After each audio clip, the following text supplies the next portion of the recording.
আসসালামু আলাইকুম ভিউয়ার্স, কেমন আছেন সবাই? আশা করি সবাই খুব ভালো আছেন। আজকের রেসিপি হলো আলু ও ছোলার ডাল দিয়ে এঁচোড়ের তরকারি। এই রেসিপিটা আপনারা গরম গরম ভাত ও রুটির সাথে ট্রাই করে দেখবেন, খুব ভালো লাগবে। তো চলুন রেসিপিটা দেখে নেওয়া যাক তাহলে। এই এঁচোড়গুলো আমি হালকা সেদ্ধ করে নিয়ে লবণ ও হলুদ দিয়ে সরষের তেলে ভেজে নিয়েছি। আলুটাকেও আমি ভেজে নিয়েছি লবণ ও হলুদ দিয়ে। আর এখানে আমি প্রেসার কুকারে ছোলার ডালটাকে 3টে সিটি দিয়ে সেদ্ধ করে নিয়েছি। আপনারা আগে থেকে যদি ছোলার ডালটা ভিজিয়ে রাখেন তাহলে একটা সিটি দিলে সেদ্ধ হয়ে যাবে। এরপর আমি গ্যাস ওভেনে একটা পাত্র বসিয়েছি আর তাতে আমি সরষের তেল দিয়ে অল্প পরিমাণ মতো আদা রসুন ও পেঁয়াজের পেস্ট দিয়েছি। তো ভিডিওটা একটু স্কিপ হয়ে গেছিলো তাই দেখাতে পারিনি। তো এখানে আমি হলুদ গুঁড়ো লঙ্কা গুঁড়ো দিলাম।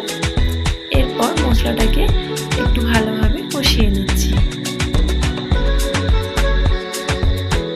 মশলাটা একটু ভাজা ভাজা হয়ে এলে আমি যে আলুগুলো ভেজে রেখেছি সেটা দিয়ে ভালোভাবে কষতে থাকবো।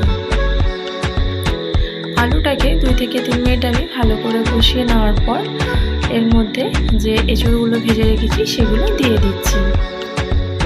এঁচোড়টা দেওয়ার পর আরও 2 থেকে 3 মিনিট ভালোভাবে কষতে থাকবো।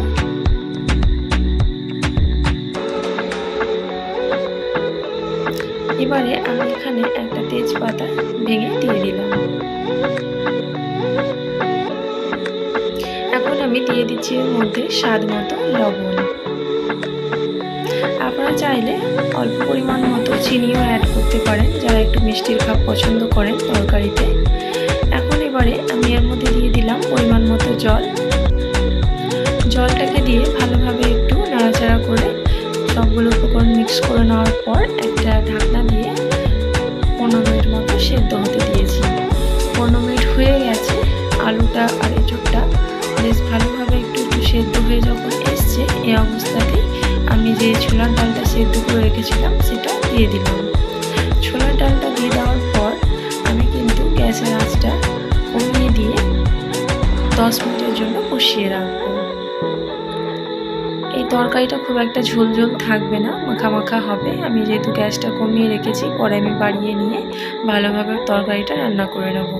তো এর মধ্যে আমি দিয়ে দিলাম অল্প পরিমাণ মতো গরম মশলা গুঁড়ো। আপনারা চাইলে গোটা গরম মশলাও দিতে পারেন। আর দিয়েছি 2টো এলাচ। এবারে সব থেকে শেষে আর কি এর মধ্যে আমি দিয়ে দিলাম 1 চামচ মতো জিরে গুঁড়ো। ভালোভাবে নেড়ে নিলাম। এখন আমি গ্যাসের আঁচটা হাই করে দিয়ে ভালোভাবে 5 মিনিট ধরে ফুটিয়ে নেব। তো দেখুন রান্নাটা আমার কমপ্লিট, একদম মাখা মাখা হয়ে গেছে। এখন আমি একটা পাত্রে পরিবেশন করে নেব।